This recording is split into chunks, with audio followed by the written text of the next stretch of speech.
सादर जय श्री राम मित्रों, स्वागत है आपका हमारे चैनल में। हम बात कर रहे हैं आज पद्मावती एकादशी या पद्मिनी एकादशी या फिर जिसे हम कह सकते हैं काम का एकादशी। दोस्तों, कब है ये एकादशी और क्या है इसकी कथा, चलिए जान लेते हैं हमारी पुराणों के अनुसार। यदि आपने अभी तक चैनल सब्सक्राइब नहीं किया, सब्सक्राइब करें, वो बेल आइकन अवश्य दबाएं जिससे अपडेट रहें आप सभी ज्योतिषीय व धार्मिक जानकारियों से। दोस्तों, हिंदू पंचांग के अनुसार श्रावण अधिक मास के शुक्ल पक्ष की एकादशी तिथि 28 जुलाई दोपहर 2:51 से शुरू हो रही है, जिस तिथि का समापन 29 जुलाई को दोपहर 1:05 पर होगा। आपको बता दें कि श्रावण अधिक मास पद्मिनी एकादशी व्रत 29 जुलाई 2023 शनिवार के दिन रखा जाएगा, क्योंकि इस दिन उदया तिथि जो है 29 तारीख को है, 28 को नहीं है, परंतु शुरुआत 28 से हो रही है, पर उदया तिथि जो है 29 को है, इसीलिए एकादशी को 29 को माना गया है। साथ ही हम जानते हैं इस की पावन कथा और इसके बाद हम जानेंगे इसके पारण का समय, किसका पारण हमें कब करना चाहिए। दोस्तों, एकादशी व्रत का जो पारण है सूर्योदय के बाद किया जाता है और एकादशी व्रत का पारण द्वादशी तिथि के समाप्त होने से पहले करना आवश्यक माना गया है। अगर द्वादशी तिथि सूर्योदय से पहले ही समाप्त हो जाती है तो भी सूर्योदय के बाद ही इस व्रत का पारण होता है। तो पद्मिनी एकादशी का पारण कब होगा हम जानेंगे इसकी कथा के बाद। इसकी पावन कथा क्या है, चलते हैं कथा की ओर।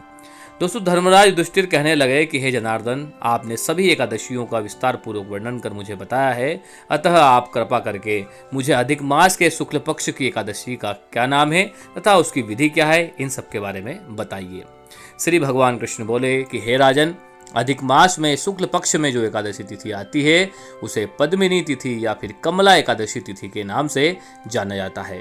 वैसे तो प्रत्येक वर्ष 24 एकादशियां तिथि होती है, परंतु अधिक मास या मल मास आता है तब इनकी संख्या बढ़कर 26 हो जाती है।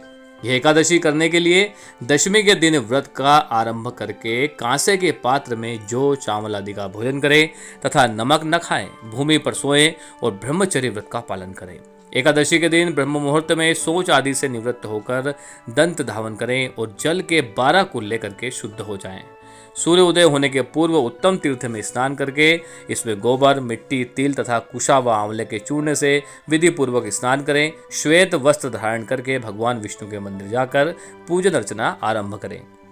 भगवान कृष्ण बोले कि हे पुरुषोत्तम, मास में अनेक पुण्यों के देने वाली एकादशी का नाम पद्मिनी एकादशी है। इसका व्रत करने से मनुष्य कीर्ति प्राप्त करता है तथा वैकुंठ को जाता है, जो मनुष्य के लिए भी दुर्लभ है। हे राजन, ध्यानपूर्वक इस कथा को सुनिए। पद्मिनी एकादशी की व्रत कथा। हे मुनिवर, पूर्व काल में त्रेता युग में हे नाम राजा के वंश में कृतिवीर नाम का राजा महिष्मतीपुरी में राज्य करता था। उस राजा की 1000 परम प्रिय स्त्रियां थी, परंतु उनमें से किसी को भी पुत्र नहीं था जो कि उनके राज्यभार को संभाल सके। देवता, पितृ, सिद्ध तथा अनेक चिकित्सकों आदि से राजा ने पुत्र प्राप्ति के लिए काफी प्रयत्न कर लिया, लेकिन सब उसके प्रयास असफल रहे। तब राजा ने तपस्या करने का निश्चय किया और महाराज के साथ उनकी परम प्रिय रानी, जो कि इक्ष्वाकु वंश में उत्पन्न हुई थी, वह राजा हरिश्चंद्र की पद्मिनी नाम की वाली कन्या थी, राजा के साथ वन में जाने को तैयार हो गई। दोनों अपने मंत्री को राज्यभार सौंपकर राजसी वेश त्याग कर गंधमादन पर्वत पर तपस्या करने चले गए। राजा ने उस पर्वत पर 10,000 वर्ष तक तप किया, परंतु फिर भी पुत्र प्राप्ति नहीं हुई। तब पतिव्रता रानी कमल नयनी पद्मिनी ने अनुसुईया ने कहा कि 12 मास से अधिक महत्वपूर्ण मलमास होता है, जो 32 मास पश्चात आता है। उसमें द्वादशी युक्त पद्मिनी शुक्ल पक्ष की एकादशी का जागरण समेत व्रत करने से तुम्हारी सारी मनोकामनाएं पूर्ण होंगी। इस व्रत के करने से भगवान तुम पर प्रसन्न होकर तुम्हें शीघ्र ही पुत्र प्रदान करेंगे।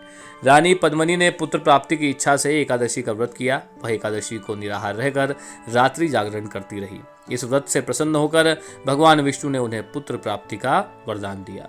इसी के प्रभाव से पद्मिनी के घर कार्तिवीर्य उत्पन्न हुआ, जो बलवान थे और उनके समान तीनों लोकों में कोई बलवान पुत्र नहीं था।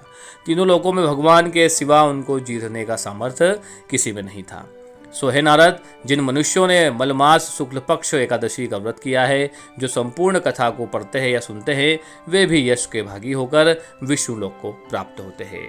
इस प्रकार यह पावन कथा समाप्त होती है। भगवान श्री विष्णु की जय, लक्ष्मी नारायण भगवान की जय।